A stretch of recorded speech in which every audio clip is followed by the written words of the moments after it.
El gobierno quiere desaparecer al INE. Importante esto, el gobierno lo que ha buscado, la propuesta electoral que ha puesto en la mesa, ya lo decíamos, es disminuir el costo del INE, que eso no significa desaparecerlo.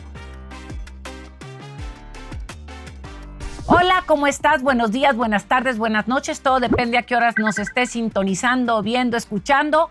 Una vez más estamos en La Neta con Tatiana y los Vocerrones. Y en esta ocasión nos acompaña ni más ni menos que... Hernán Gómez. Hernán, cuéntanos de ti. Yo soy analista político, soy periodista, soy conductor, soy entrevistador y tengo simpatía, digamos.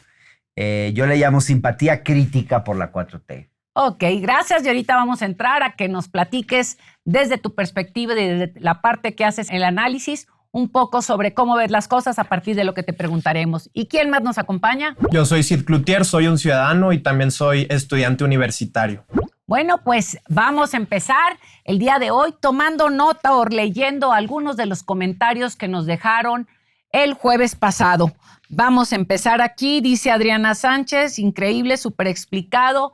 Es decir, el podcast pasado tenemos también a R. Muñoz 593, oportuno y pertinente y divertido. Tenemos a 97 BTHZI. Híjole, difícil esa. No le creemos a la oposición, sabemos que sus artimañas. Gracias, Tatiana y Poncho, por lo que nos ponen aquí. Y luego tenemos a alguien que me da la pauta para empezar con las preguntas con ustedes. Yolanda Aquino 3517.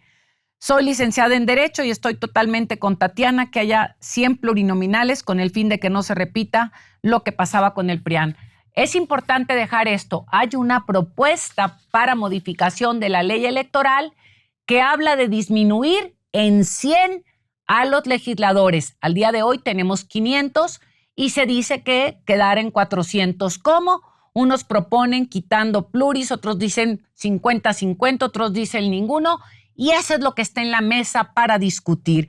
A partir de ahí, hablemos un poco de las propuestas que están en la mesa, las propuestas electorales y que llevaron a una marcha el domingo en la cual muchos ciudadanos participaron a lo largo y a lo ancho del país porque querían protestar por la falta de libertades y democracia. Algo importante señalar aquí desde la perspectiva personal es la convocatoria a la marcha se hace desde una perspectiva equivocada. Primero, mis respetos a quienes acudieron de forma libre a esta marcha y parte de lo que criticamos es, dicen, están acabando con la democracia y con el INE. ¿Qué piensas de todo esto tú, Hernán? Cuéntanos desde tu perspectiva. Pues lo primero que a mí me llamó la atención es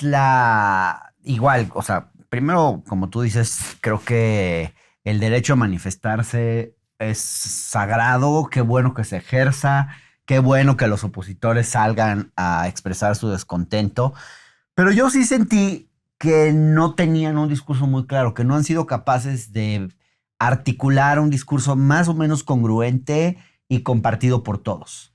Yo lo empecé a ver desde aquel famoso desplegado que sacaron en los diarios, más o menos una semana antes de la marcha, argumentando que el voto no es libre. Ese es como el principal mensaje que han tratado de articular, porque lo repiten una y otra vez en su desplegado.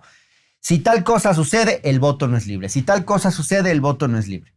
Pero todas son hipótesis. O sea, si tal cosa... Pero a ver, partiendo de los hechos. Sí y solo sí. Ajá, o sea, la premisa es ilógica porque es, si esta cosa sucede, el voto no es libre. Pero ¿sucede o no sucede? Porque no hay nada real. A la hora de que yo, o sea, claro, a la hora de que yo salí a la marcha el domingo y le preguntaba a la gente, oiga, pero ¿esto pasa? No, bueno, podría pasar.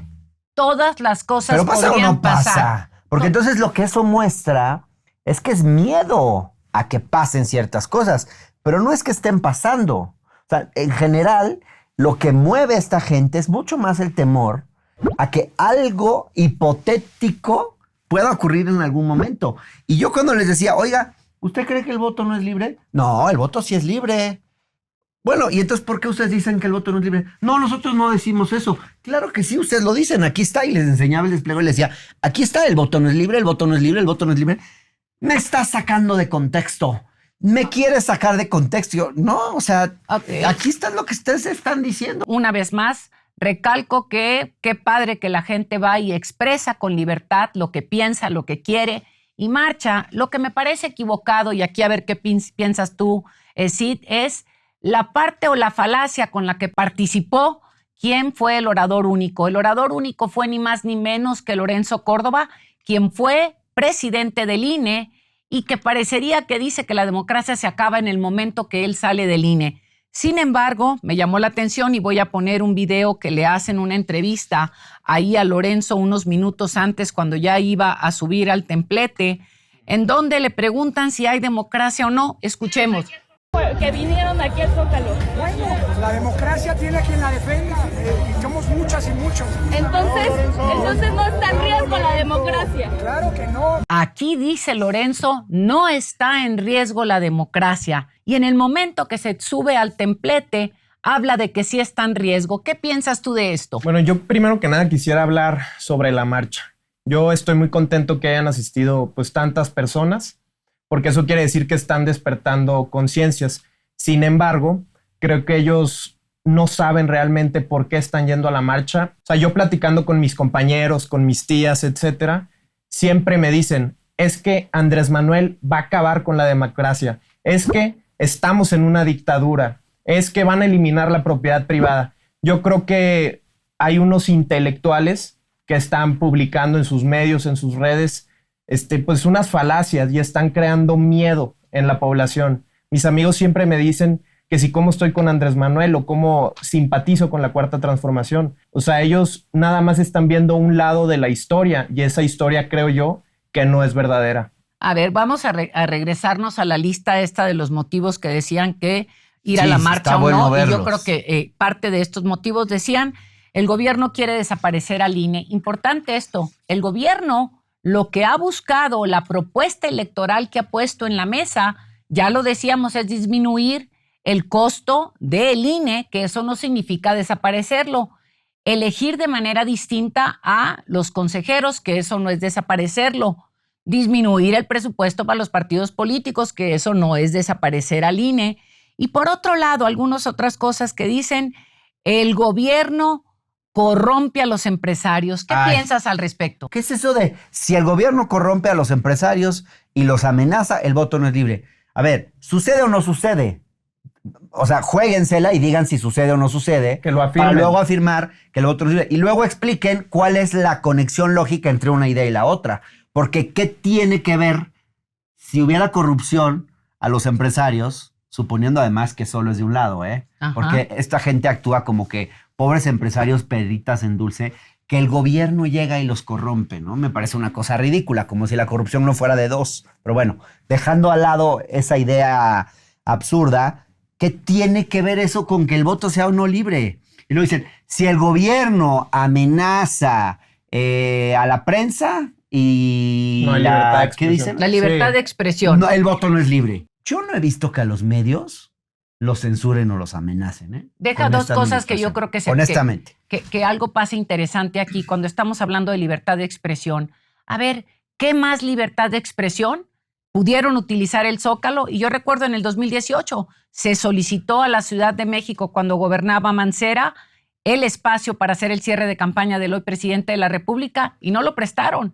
No lo prestaron. Ahí protestaron hoy, y no solamente eso, fueron y le gritaron un montón de cosas al presidente con plena libertad. Y hay otra cosa que me llama la atención, porque dice, para la invitación a la marcha, ¿sí?, que lo que quieren es un voto informado. ¿Qué es lo que se hace todos los días? Parte de la tarea del voto informado tiene que venir de los partidos políticos, de nosotros mismos que vamos y buscamos información. Y parte de este despertar tiene que ver con un voto informado. ¿Tú estás en contra de un voto informado? Claro que no. ¿Tú estás en contra de un voto informado? no, Eso, creo que no. Yo quisiera hablar un poquito del perfil de Lorenzo Córdoba. A ver. Mira, tenemos en el 2015, Lorenzo Córdoba se burló de unos indígenas de una forma muy despectiva. Lorenzo Córdoba presenta un amparo para no reducirse el salario. Y lo que me llama mucho la atención es que yo creo que ellos están promoviendo un voto informado, pero un voto informado o desinformado más bien, que les convenga. Un voto de miedo, es decir, un voto de miedo, es la correcto. democracia estaría y sería real si, solo si, la Si gente estás toma conmigo. decisiones hacia este lado y no hacia otro. Oye, en el 2023, ¿cómo podemos ver a Lorenzo Córdoba en la plenaria de los diputados locales del PAN? O sea, no que era un árbitro imparcial. O sea, la democracia que ellos quieren es solamente si les conviene. No quieren una democracia real, una democracia en donde el árbitro sea imparcial. Y yo lo que quiero es una democracia imparcial con voto realmente informado y que la gente no se deje llevar por el miedo que ven en las redes sociales. Las redes sociales hay muchísimas fake news. En el TikTok vemos muchísimas mentiras y pues yo los invito a que se informen o verifiquen en otras fuentes. Aunque también hay que tener mucho cuidado porque hay muchos intelectuales que se ponen de acuerdo y publican exactamente la misma noticia. Entonces, antes de creérnosla, hay que realmente verificar cuáles son los argumentos que están usando. Algo que vale la pena ahorita que estamos hablando del tema de la información y el voto informado en el momento que esto tenga que suceder, tiene que ver con saber que el 1 de marzo empiezan las campañas electorales. Y en el momento que empiezan las campañas electorales se puede hablar concretamente de propuestas. O sea, yo creo que hay una parte de las reformas que propuso el presidente que son buenas, justas y necesarias. Todo lo que tiene que ver con la consolidación de derechos sociales me parece muy importante. Pero hay otra parte que yo quiero decir que no comparto tanto, que son las que tienen que ver con cuestiones políticas. Algunas de estas reformas, el propio presidente las ha puesto en el debate público simplemente para generar polémica, simplemente para generar discusión, como por ejemplo el tema de la elección de los jueces y magistrados por voto universal. A mí me parece algo difícil de operar, difícil de aterrizar, pero entiendo la idea que está detrás del presidente, que es generar debate público sobre la legitimidad del Poder Judicial, que me parece justo poner eso sobre la mesa. No es algo nuevo, lleva años. ¿A qué responde el Poder Judicial? ¿A qué intereses responde? Un poco creo que esta discusión vale la pena. Pero de ahí a que vayamos a llegar a una situación en la cual los jueces sean electos y hagan campaña política como la hacen los demás políticos, yo creo que eso no va a suceder y honestamente no creo que fuese tan deseable. Y me parece que mucha gente se ha asustado con ese discurso pensando que esas cosas van a pasar. Yo honestamente pienso que esa no es necesariamente la agenda de la doctora Claudia Sheinbaum, que trae otros temas prioritarios y que esto es simplemente para generar discusión al calor de la campaña electoral. Y también porque el propio presidente quiere que haya esa polémica y quiere que sus opositores pues también salgan a la plaza y se manifiesten, porque eso en el fondo muestra que tenemos una democracia viva y que hay debate público, y al calor de la campaña electoral, pues creo que de alguna forma eso sirve. Algo que se vuelve importante es esto, dices, a debatir. Creo que la parte más importante y que tiene que ver con la parte de la información y que la ciudadanía se informe cotidianamente, tenga elementos y que las propuestas se discutan para que muchas de estas propuestas que son constitucionales puedan pasar, se requeriría las 2/3 partes del voto en la Cámara de Diputados y en la Cámara de Senadores, que al día de hoy no se cuenta con ellos. Que aquí coincido con lo que dices, Hernández, si no se cuenta con ellos, tendrías que entrar en conversaciones, en discusiones con los demás partidos políticos para poder hacer que éstas se vuelvan una realidad. Y ahí es donde hablamos del voto informado. Por eso el despliegue para poder que la gente tenga información de qué tratan estas iniciativas, qué es lo que se quiere, qué es lo que no se quiere, que tú participes, que tú digas sí, no, que tú le digas a los legisladores, oye, sí quisiera que la votaras a favor, no quisiera que la votaras a favor, o quienes ya son legisladores la discutan y les muevan los puntos y las comas para llevarlas a una praxis en donde se puedan votar en favor de una mayoría de 2/3 partes que al día de hoy no se cuentan con ellas. Y voy a dar un paso, sí. No, y nada más quería hacer una acotación. Yo creo que hay temas, por ejemplo, que también tendrían que entrar en esa discusión. Por ejemplo, a la hora de discutir poder judicial, yo siento que es muy importante hablar del poder judicial local. Totalmente. Porque ese es el que no toca las iniciativas, hasta ahora no lo han tocado.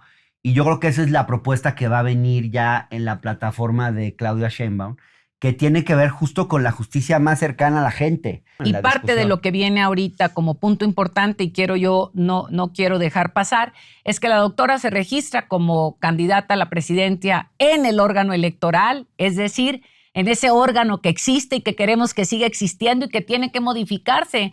Y cuando digo modificarse es un ente vivo que se adapta a las nuevas circunstancias que vive el país y que para eso está. Y la doctora presentó 15 puntos que creo que son fundamentales. A mí me llamaron la atención 3 de ellos que creo que dan un punto muy importante de la esencia de lo que es la doctora. Y uno de ellos tiene que ver con todo el tema de transición energética, que tiene que ver con el cuidado al medio ambiente. Otro de ellos que tiene que ver con la innovación y la investigación.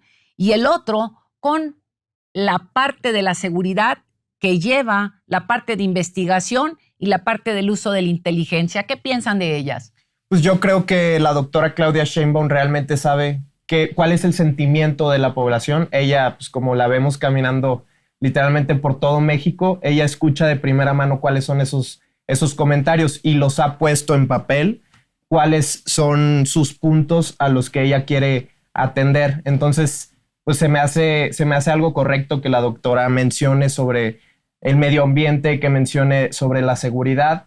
Y bueno, ella es ingeniera, ella sabe exactamente cuáles son los problemas climáticos que tenemos y también tiene un doctorado. Ella estoy seguro que va a poder resolver todos estos problemas que se nos avecinan a México. Oye, vamos a aventar un comercial aquí porque ella lo hizo en la Ciudad de México, ella logró bajar las emisiones en la Ciudad de México y también logró disminuir de una forma considerable los delitos de alto impacto en un 38% y en un 32% el tema de feminicidios. ¿Ibas a decir algo, Hernán? Me pareció importante que Claudia mencione 15 puntos ya en el INE, digamos, en el discurso que da, sobre todo porque veo ya un sello más personal. También me parece muy importante, por ejemplo, que el 6º punto sea igualdad de las mujeres, ¿no? O sea, que ya podamos ver un sello más feminista en su administración. Me parece muy importante el tema de desarrollo científico y tecnológico. Ahorita que estaban hablando de la continuidad y del segundo piso de la transformación, pues a mí me da mucha risa un comentario que siempre me llega a todas luces, que Andrés Manuel va a gobernar por medio de Claudia Sheinbaum. ¿Qué opinan de eso? A ver, yo hago aquí como un tiempo y digo, primero que nada, se me hace un comentario súper misógeno. Y claro, por otro lado, parecería que no tiene el sello personal, que de alguna manera lo empieza a poner con la delineación de estos 15 puntos. Están también otros 2, que es, por ejemplo, soberanía energética, que es un énfasis que ella trae con el tema de energías renovables, restauración y protección del medio ambiente y recursos naturales. O sea, por lo menos hay 5 puntos. Y yo creo que también de la estrategia de inversión privada y extranjera. Que ella está metiendo, digamos, su propia impronta. Y yo no comparto esa idea de que López Obrador va a gobernar a través de Claudia Sheinbaum. Es reforzar la idea de que la mujer en política necesariamente es un instrumento de un hombre. Yo creo que el liderazgo de Andrés Manuel tiene ciertas particularidades positivas y el liderazgo de Claudia tiene otras diferentes. También es un gran ser humano, cabe recalcar, y si no, no lo pudiéramos ver en las encuestas. Ok, bueno, pues me quedo con esta y me quedo invitándote una vez más a que nos envíes tus comentarios. Saludamos a Estados Unidos, saludamos a Colombia, saludamos a Alemania, que sabemos que desde allá nos ven y nos escuchan, y sobre todo a quienes viven en este maravilloso país. No lo olvides, mándanos tus comentarios.